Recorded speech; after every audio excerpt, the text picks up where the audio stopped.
حي على الفلاح.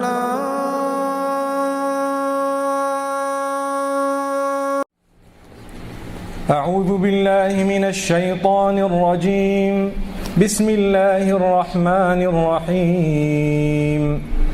إن قارون كان من قوم موسى فبغى عليهم وآتيناه من الكنوز ما إن مفاتحه لتنوء بالعصبة أولي القوة إذ قال له قومه لا تفرح إن الله لا يحب الفرحين وابتغ فيما آتاك الله الدار الآخرة ولا تنس نصيبك من الدنيا وأحسن كما أحسن الله إليك ولا تبغ الفساد في الأرض إن الله لا يحب المفسدين قال إنما أوتيته على علم عندي أولم يعلم أن الله قد أهلك من قبله من القرون من هو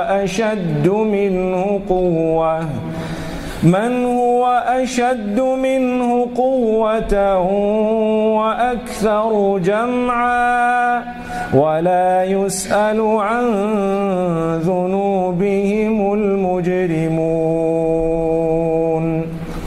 بسم الله الرحمن الرحيم. الحمد لله وحده وصلى الله وسلم وبارك على من لا نبي بعده وعلى آله وصحبه أجمعين. We commence by praising Allah subhanahu wa ta'ala, sending blessings and salutations upon Muhammad sallallahu alayhi wa sallam. We ask the Almighty to bless him and his entire household, those who supported him from day one. And we ask Allah subhanahu wa ta'ala to bless all his companions, as well as every single one of us and our offspring to come up to the day of Qiyamah, not forgetting those who have struggled and strove through the years in order to preserve this deen in a way that today it has come to us. May Allah use us to do the same for the future generations. Beloved brothers and sisters in Islam, this evening we will be talking about the purification of the soul. The believer, as you know, is only successful if he develops his link with his Maker and cleanses his heart. We refer to the heart, we refer to the soul. Allah subhanahu wa ta'ala speaks about cleansing oneself from the sins that are apparent as well as those that are hidden. So in the Quran he says, وَذَرُوا ظَاهِرَ الْإِثْمِ وَبَاطِنَهُ. Leave and abandon all sins, whether they are outward or hidden, inward, inside. And I'm sure we all know that the outward sins are quite clear for everyone to see.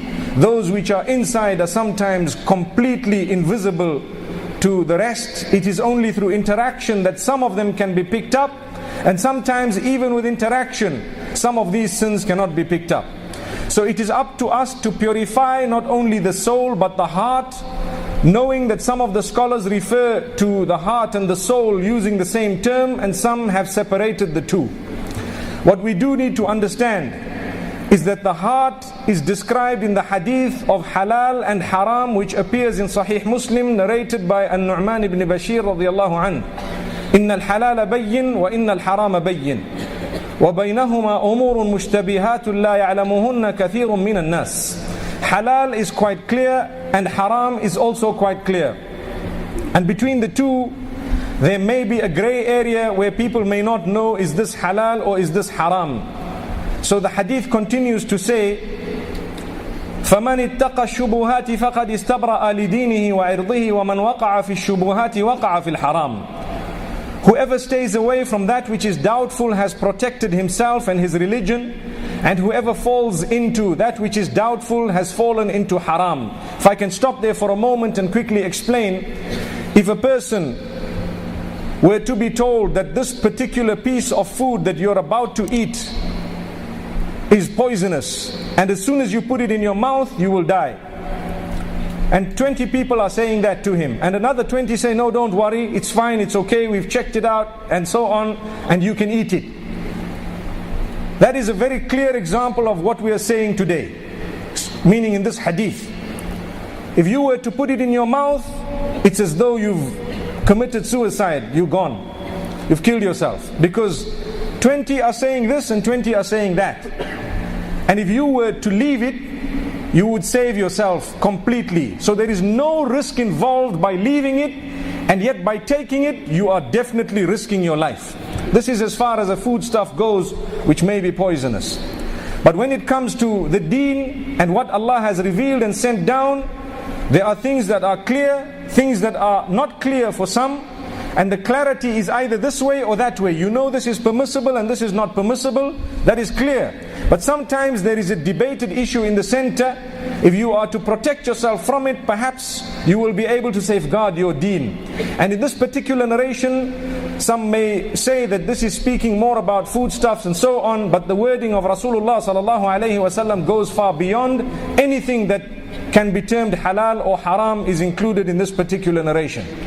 Then the hadith continues to say, كَالرَّاعِي يَرْعَى حَوْلَ الْحِمَى يُوشِكُ أَنْ يَرْتَعَ فِيهِ أَوْ يَقَعَ فِيهِ. Similar to a shepherd who has allowed his flock to graze upon the border of his land, not knowing whether it has gone onto the land of the neighbor, because the demarcation is not so clear. So there is a point up to which he knows this is my land. Beyond that, he is not so clear. Is this my land or is it not my land? So when he goes to that grey area, he doesn't know whether it's his or not. What a big risk. He is now grazing his shepherd or his sheep as a shepherd on land that may not be his. And this is why the narration continues to say, أَلَا وَإِنَّ لِكُلِّ مَلِكٍ حِمَى أَلَا وَإِنَّ حِمَى اللَّهِ مَحَارِمُهُ. Behold, every king has limits. Every king has a border. Limits beyond which you are not allowed, or you will not be allowed to cross. Every king has rules, regulations. And indeed, the limits of Allah are those things He has made prohibited. Don't go there. Subhanallah. Then it continues making mention of the heart. And this is what we're trying to get to. أَلَا وَإِنَّ فِي الْجَسَدِ لَمُضْغَةً إِذَا صَلَحَتْ صَلَحَ الْجَسَدُ كُلُّهُ وَإِذَا فَسَدَتْ فَسَدَ الْجَسَدُ كُلُّهُ أَلَا وَهِيَ الْقَلْبُ. Behold, in the body there is a piece of flesh. If it is pure and clean and good, the entire body will be pure and clean and good. And if it is dirty, impure and not good, then the whole body will be dirty, impure and not good. Behold, that organ or that piece of flesh is the heart. Subhanallah. So if your heart is clean, everything else will be okay. If your heart is dirty, everything else will be dirty. And when we say clean heart, it doesn't necessarily mean that you are just a person who's non-judgmental. You see, sometimes they say, don't judge me when you're giving them advice. They say, brother, you're not supposed to go to the nightclub. Hey, stop judging me. What are you talking about? We're just advising you. So don't use the term do not judge me in order to run away from advice. Sometimes it becomes difficult for the scholars or for those who want to advise others to advise them. Sister, your hair is supposed to be covered. Sister, you're supposed to be dressing in a proper way. My brother, you're not supposed to be bouncing around on the street with your backside half showing. Allahu Akbar. Stop judging me, but your backside's judging you. Allahu Akbar. And this happens, and we get these answers on a daily basis. Well, to be honest, nobody is judging. But it does not mean that if a person has uttered these type of words that their heart is dirty. No, brother, sister, they are advising you for your better. Wallahi, moments ago I was listening to a clip in the Urdu language of one of the cricketers in Pakistan. I don't even know exactly who he is, but I believe he is one of the top cricketers of the globe. And he was making mention of who his real friends are. Do you know what he said? He's a cricketer. He says, the real friends are the ulama. My real friends are those scholars who keep reminding me what is my duty to Allah, what is halal and haram, and the fact that I'm going to go into my grave with nobody, no cricket bat and no ball and no score and nothing from the Guinness Book of Records, but just me and my own records, the deeds I've done. Imagine a cricketer, a man who's one of the top on the globe, confirming that those scholars who continue reminding me, telling me that I am a person who's going to go into my grave all alone. Those are my true friends, subhanallah. What about us? What do we have next to our names? Do we hate the people who remind us? If that's the case, purification of the heart and soul is required.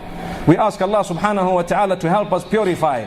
Wallahi, it is a difficult age that we are moving in, because people do not realize that when others are reminding you to purify your soul, your heart, they are not judging you, they are helping you, they are giving you a word of encouragement. Don't just give that answer. That is an answer that sometimes the globe gives in order to get away with murder, to keep on committing sin. We will not judge you. We love you, my sister, but we don't love your bad habit. We love you, my brother, we don't love your bad habit. I was about to say we don't love your backside. Allahu Akbar. Wallahi, it's true. Thinking of people, wallahi, my brother, we love you, we really want you. That's why we're telling you, don't do that. We had an image doing its rounds on the internet where some of the scholars had to say, please don't, send this around, because they were showing Jumu'ah, I think it was 2 weeks ago, in a masjid. Okay, let's not say where it was in case you might recognize the brother. But they were showing him making his sunnah as the khutbah is going on, and the people behind him were so harmed and hurt they had to get up, and some of them, sharp enough to pick up their phones and say, let's, tell the people what's happening around here. May Allah safeguard us. We should not be exposing people, but the people should not be exposing themselves. Allahu Akbar. Thank you so much for listening to this short message. I pray that it has increased you in a little bit of motivation and hope, and the same applies to all of us. Jazakumullah khair. Assalamu alaikum wa rahmatullahi wa barakatuh.